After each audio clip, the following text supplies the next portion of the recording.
Hey guys, Ike here from IkesOutdoors.com. Today I'm going to teach you how to make your own sandbags for about $8.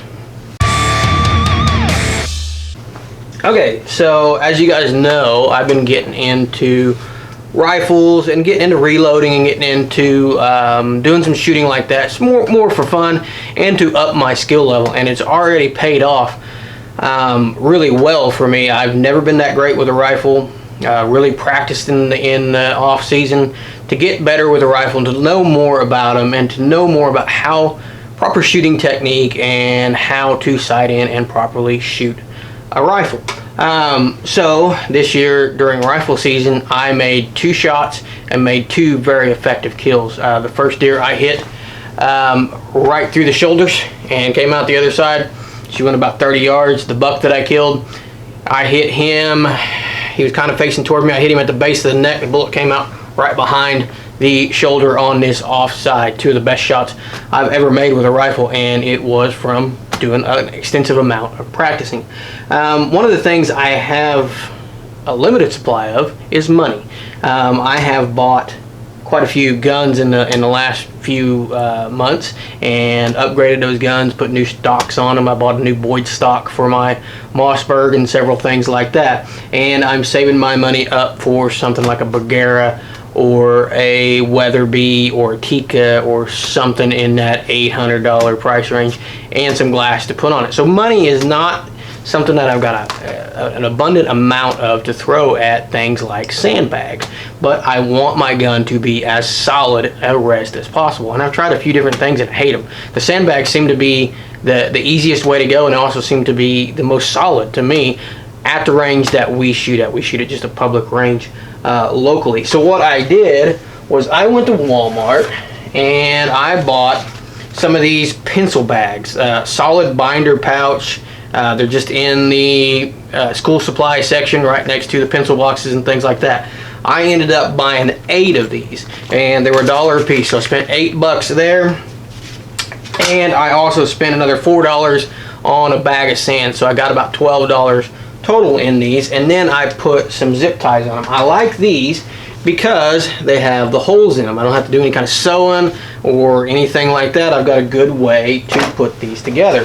So this is one set that I made, and you can see here these ones are just zip tied together. So I can use these in the back.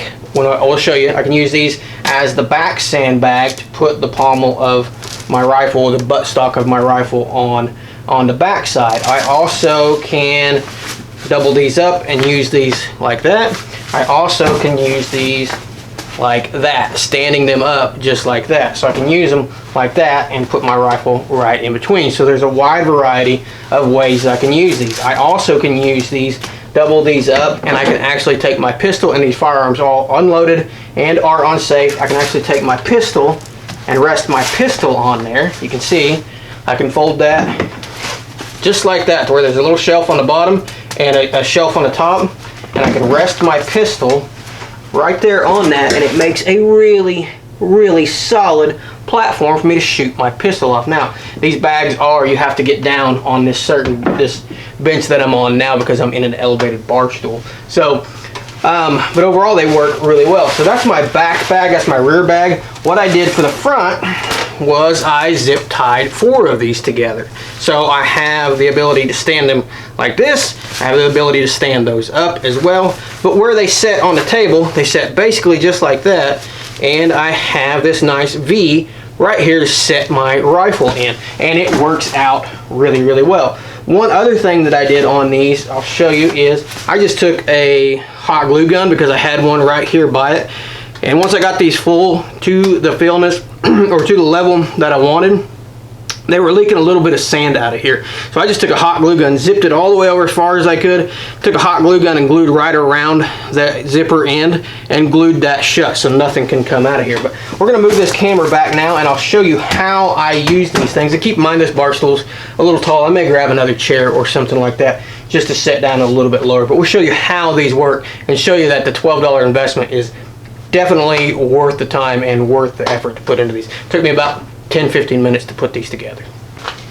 Okay, so I got my office chair, my old crappy office chair down here, and on this rifle the bolt has been removed and we're pointing it in a safe direction. But what you can see here is how that goes into that. With the bags on the back just laying down flat, and with the 4 in the front, it goes right into that cradle nicely, and right back here where it comes down to the pistol grip style, pommel, whatever you want to call it, right back here on the buttstock just rests nicely on there. And I can adjust that bag to make that go up or make that go down, to adjust my rifle a little bit. I can also do some work right up here on these to make the gun go up and make it go down. But this thing is rock solid. I mean, it is absolutely as solid as can be. And I can make the bags, like I said, there's several different things I can do with this bag to raise the elevation. I can bring this back and take it all the way back here where it's still nice and solid, and get a really nice, you know, bring the front end of that up. So there's several things that I can do with these. They're a very, very versatile bag to be able to make these things work with this rifle. And I mean, this gun is absolutely rock solid setting on this thing. Recoil shouldn't be bad. I mean, it should work out fantastic, and the gun is super, super solid. And with that glue on there, it shouldn't leak. It should not be an issue of it leaking out. And again, like I said, with the pistol, I can do the same thing. I can fold those up, and I got a really nice base to put my pistol on and make accurate shots with my pistol, and adjust my sights or whatever I need to do with my pistol on there. So that's not something I do very often. Most of the time with my pistol, I usually just shoot it standing. So that's not something that I generally do, but you can do that with these bags. So super easy to do. Took me about 10-15 minutes to do them, and they were cheap. Like I said, I got about $8 in the bags, and I got 2 that I have not used yet. I'll probably make another set of these, or maybe make another big bundle like this to set on top of here.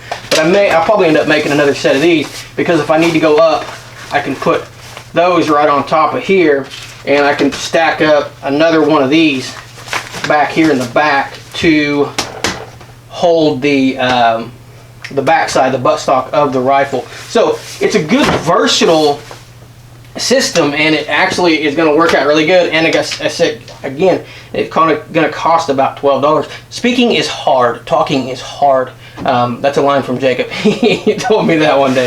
So apparently I'm having a hard time talking today. But these little bags are cheap, they're effective, and they're going to work fantastic, and they're going to save you some money and make your day at the range quite a bit more fun. And I think they are a must-have for kids. My son is going to shoot off these because I want him to learn properly how to shoot a rifle, and not be like me, where I learned on a 30-06 standing still and was just pretty much handed a gun and said, here you go kill a deer with it. And I was always trigger shy and always scared of the recoil, and I was always bouncing around and making terrible shots. So it's taken me a while to kind of overcome that. The most important thing on these is glue those zippers shut. If you don't, you're gonna have sand everywhere. I got a lot of sand on things until I got those glued shut, and just that hot melt glue, that cheap little hot melt glue, seems to be working just fine. So that is a cheap, easy, effective way of making range bags. If you want to see more shooting videos, I'm really enjoying my reloading now, and I got a brand new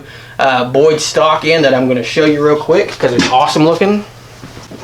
So I've got this Boyd stock on this 6.5 Creedmoor. This is a Mossberg Patriot. I'm working up some hand loads for it, and I can do an installation video on this. Installation on this Boyd stock was super easy. I can do an overview of this Boyd stock as well and show you the features and show you what my thoughts are on it. I'm going to pillar bed this eventually. I've got some pillars for it, but before I put the pillars in, I want to take it down and shoot it without it, and then gauge what the pillars are going to do, how much I improve them. So I'm going to shoot it with it, just the stock, get me a baseline, and then I'm going to shoot it with the pillars in. If you guys want to see that, let me know in the comments below, and I will be happy to make those videos, and just be happy to make a build video on this Mossberg Patriot as we go and as we fine-tune the accuracy on this thing and get it down to a sub MOA. You know, I'd like to get it down to 1/2-inch groups at 100 yards is what my goal is. So if you want me to, we'll do some videos on that, and be happy to post those here. Just comment below, and like always, please be sure to like, subscribe, and share, and please be sure to follow us on social media. We're on Instagram and Facebook under Ike's Outdoors. That's where I post pictures of things like this before I do videos on them and things like that. So if you want to see stuff like this before the videos come out and kind of see what we got going, be sure to follow us there on Instagram, and please be sure to, like I said, like, subscribe, and share these videos. The subscription, just hitting that subscribe button, helps us out a lot. It lets us know that you care about these videos, lets us know that you're watching, lets us know that you're interested in videos in the future. So appreciate you guys doing that. Appreciate you guys watching this video. Again, talking is hard apparently. So, thank you guys, I appreciate it.